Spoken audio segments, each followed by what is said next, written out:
ప్రపంచంలో ఉన్న అన్ని విషయాలలో ఏది ఒకేసారి అత్యంత పొడవైనది, అత్యంత చిన్నది, అత్యంత వేగంగా పోయేది, అత్యంత నెమ్మదిగా అనిపించేది, అది లేకపోతే ఏ పని చేయలేము, చిన్నదాన్ని నశింపజేసి గొప్పదాన్ని జీవంతో నింపేది ఏది?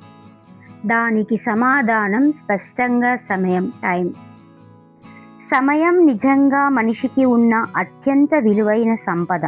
అది మనకు లభించే గొప్ప వారసత్వం. మనుషులు సమయాన్ని వృధా చేస్తారు, అది పోయిన తర్వాత బాధపడతారు. కానీ సమయం లేకుండా ఏ పని చేయలేం.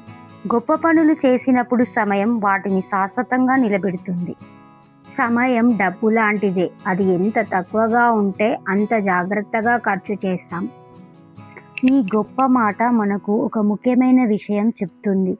మనకు ఉన్న విలువైన వస్తువులలో సమయం ఒకటి. దాన్ని సరిగా ఉపయోగిస్తే మంచి ఫలితాలు వస్తాయి, వృధా చేస్తే నష్టమే. నిజానికి సమయాన్ని ముందుగా పట్టుకోవాలి అని అంటారు. అయితే విచారకం ఏమిటంటే చాలా కొద్ది మంది మాత్రమే ఈ అమూల్యమైన సంపదను సరిగ్గా ఉపయోగిస్తారు.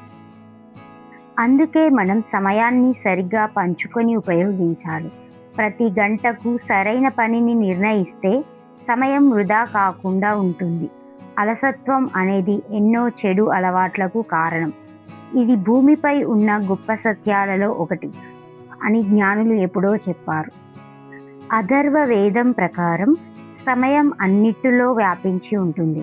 అది సృష్టికర్త కూడా, నాశనకర్త కూడా. అది ఈ విశ్వరథాన్ని లాగే శక్తి ఉంది.